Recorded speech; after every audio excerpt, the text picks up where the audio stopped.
Hello everyone and welcome back to the Sven Grube YouTube channel. I thought for today's video we'd look at some of my rallying that I've done this year when I won the gravel championship in the mini rally challenge. Let's have a look at one of my stages. So, straight away, at the start of the stage, big delay, car crashed, blocked the road, so we have cold tyres and cold brakes.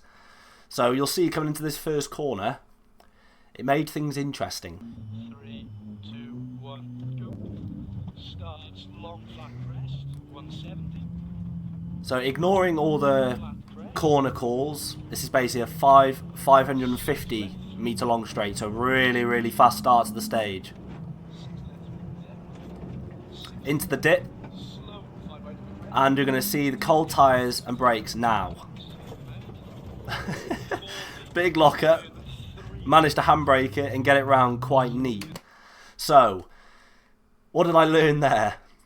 My tyres are very cold and my brakes are very cold. So you can see I locked up straight away. There's no progression on the pedal, just straight onto the brakes and locked up straight away. I was thinking, oh dear, we're going off. And luckily there is actually an escape road straight up ahead, just up here. So if all things did go badly wrong, I could go straight on. But I don't want to do that because I'll lose time. But I managed to get it round and make it look somewhat neat. I actually watched a video from a World Rally driver who drove this stage a couple of years ago, and I tried to mimic his braking points, but I suspect that he had warm tyres and brakes at this point. So yeah, let's carry on. 40, turn 3 left.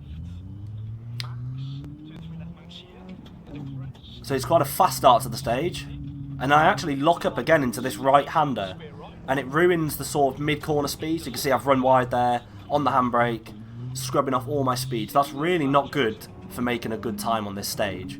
So as you can see, obviously we're in complete darkness, so inherently you have the issue of sight, and I've got some really good lights from Exposure Automoto, but even still you are in the dark, so the shadows are there and it's hard to judge distances sometimes. But you can see we're going up into 4th gear here, which doesn't sound that impressive, but that's 100 miles an hour here. So we're not hanging about. And the grass on either sides is so tall that even a corner that's just been called on the pace notes, you can hear me say there, what's this corner? I want it confirming again, because all the corners look so similar, it's really hard for me to decipher what corner is actually coming up next. So it's a real challenge. And a lot of these corners come from a 6 left or a 6 right, and then straight into a tight corner, so you really have to be on it. So here we go, unseen square left. After a really fast section, so your braking is so important. I was a little bit hesitant on the brakes there, I'll admit that. It's really slippy. You can see there, a little pull of the handbrake, and I say it's slippy there. A little pull of the handbrake, and the rear just completely goes, and then, because it's a front-wheel drive car, you have to be flat on the throttle to try and pull the front end round, otherwise you'll spin. If you're enjoying this video, then why not subscribe and hit the bell notification to be notified when I next upload. It's completely free. 85% of you who are watching this are not subscribed, and you're missing out on some awesome videos. So if you want to support me, then hit that subscribe button down below. Enjoy the video. And I'm now getting dust, which is the worst possible scenario from the car in front. We're obviously catching them. We're getting dust again. So it's, if it wasn't already difficult enough, a stupidly fast stage in the dark, we're now getting dust. And I think the camera angle really shows just how fast this stage is. And what I will say is Alfie, my co-driver, did an absolutely amazing job through this stage, and I can't imagine how difficult it is for him, because he isn't able to look up very often because the pace notes are coming so fast. So he literally only knows what corner we've gone round by the feeling in the seat and feeling the car moving. So to get his timing bob on throughout this stage is really difficult. And there's only 1 or 2 times where I had to say just slow it down maybe a little bit or speed it up a little bit. So fair play to him, he did an amazing job there. 40, 3 left. I was on the handbrake there, but absolutely perfect. Like, 40, 3 left. straight in. No, not too much over rotation, not too much under rotation, just perfect. My steering wheel was pretty much straight throughout the corner, so that is literally perfect. And you want to have the car facing straight for the exit of the corner, which we did. Long 5 right. There's a slightly more technical bit of the stage now. Not as fast. But it's nice to break up the really fast bits with the slower bits and then you go back into the fast bits.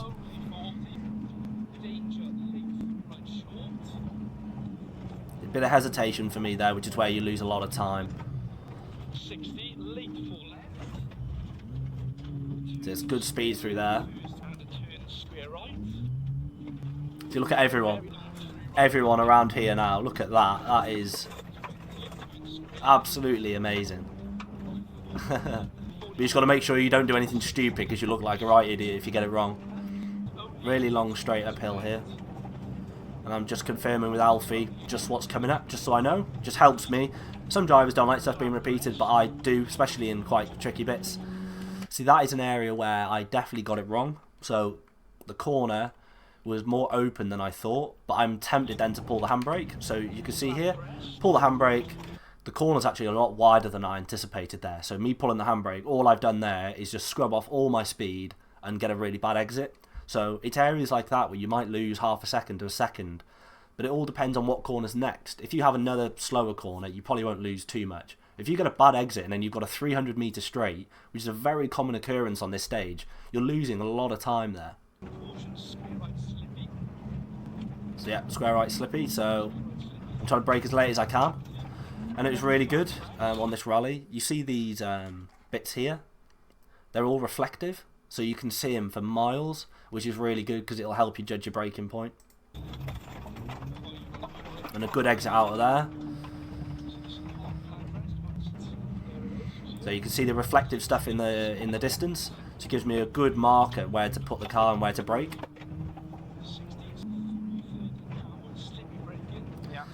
So this is an area we looked at on the video. So there's a junction, and Alfie's just said second junction, so I know not to brake at that junction, I know to brake at the one after. And it worked perfectly.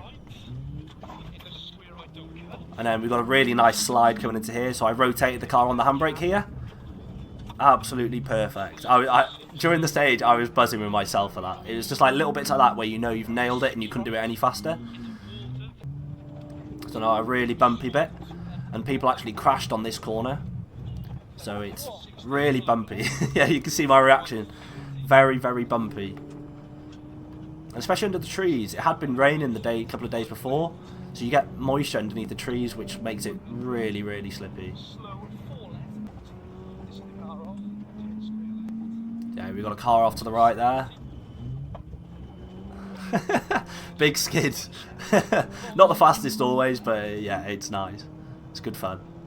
So, before this rally, I was a bit unsure whether or not it would suit this car because it's a low-powered car. Any areas where you have to really slow the car down, it's really hard to get up your speed again, obviously because of the lack of power. So I was a bit sceptical on how much I'd enjoy this rally. But this was actually my favourite rally of the year, my favourite stage of the rally, of the whole year, just because it was so fast, which suits me. And in areas it was rough, but a lot of it is really smooth, which is perfect for my car because they are quite a basic car. The championship suspension is not amazing, so you do have to be careful with it. But the challenge of this stage and rally was just keeping that minimum speed up. That is where you'll gain time on your competitors. It's by keeping that minimum speed up and carrying good corner speed and ensuring that your exits are absolutely perfect. Which I don't do here. Locked up, sideways, and the apex is all over here. I should be over here. That is a full car's width, maybe even a car and a half width there, so that is just really bad. So it's areas like that for next year I really need to tidy up. You can see my reaction's really not good after that. So this is actually a tarmac section, so I'm going to be braking on gravel tyres on tarmac after they're really warm, so it's a different braking technique. You can't just mash the pedal because you will lock up straight away, so it is a completely different braking technique from the gravel. Nice and early, probably could have braked a bit later, but the fact that I've never braked properly on tarmac with gravel tyres means I just have to be a bit careful. How long's the distance? Big bump. Rear of the car completely bounced up there and kicked me up. So yeah, just about being neat. On the whole, this rally was very smooth, which is perfect for me. But yeah, you do have areas like that where you just have to have a bit of caution. 550, yeah. And I'm also conscious at this point is, as I said earlier, our game plan going into the stage was, this is a stage where we're going to gain time on everyone. So I'm trying to minimise mistakes the whole time and try and push on, because if I get a good lead on this stage, I can then manage that throughout the whole rest of the rally. So I'm trying to keep mistakes down to a minimum, but also pushing really quite hard. 400. Bit of an early braking there, but there's tarmac on the inside there, which I used for extra grip. So again, tarmac. 130. Into a square right, a really long straight. Could have braked later, but didn't. And a good exit. Can't ask for more than that, really. 170. So we're catching that car in front. A bit of dust coming in. 170. Used all the road. And like I said earlier, every corner looks the same. So if you're not listening to your co-driver, you're going to have a big crash into one of these big trees either side of the road. Bit of hesitation there. But as you can see, the road is as wide as the car. If you go slightly offline by a metre, it's game over. You're ripping a wheel off. Slippy, oh my god. What's this? This is... There's so much going on for me, and I'm struggling to take the information in. Right, first gear, yeah. That's something I need to work on. It's probably just keeping my cool and just having a methodical process about what's going on in the stage and sort of going through the list of the notes I'm hearing. So we're coming towards the end of the stage here, and the dust is starting to get bad. I can see tail lights, of the car in front. And there's quite a big thing rallying is when you get the red mist, you see car tail lights in front and you want to try and catch that car and people go off and crash. So I was just purely trying to focus on my own stage. Yes, I'm being hampered slightly by the dust, but I know I've had a good stage at this point, and I know I just need to get to the end and not get too worked up about catching the car in front, because in previous times I've got quite frustrated when catching a car, and now I'm just trying to keep it a bit more cool, because I know if I start losing my my head, things are not going to end well. Yeah, you got it. 170, slipping. It's just neat and tidy, get to the finish. But now you can see we have a big grass area in the middle. If you touch that grass under braking, you're going to go straight on. So it really is a case of keeping the wheels between sort of half a metre each side. So square right in over finish. It's braking late, locking up, down into first gear, handbrake, and get the perfect exit out of that corner. So that was Dolby at night in my Mini, and that is where we took out almost 30 seconds from our championship rival, which put us in a really good position for the championship. As you can see, it wasn't a perfect run. There was a few mistakes and cock-ups, but on the most part, it was pretty good. So if you enjoyed watching this video, I can make a lot more of these type of videos. I've got footage throughout the whole year. So if you enjoyed it, make sure to like, hit that subscribe button with notifications, and I'll see you in the next video.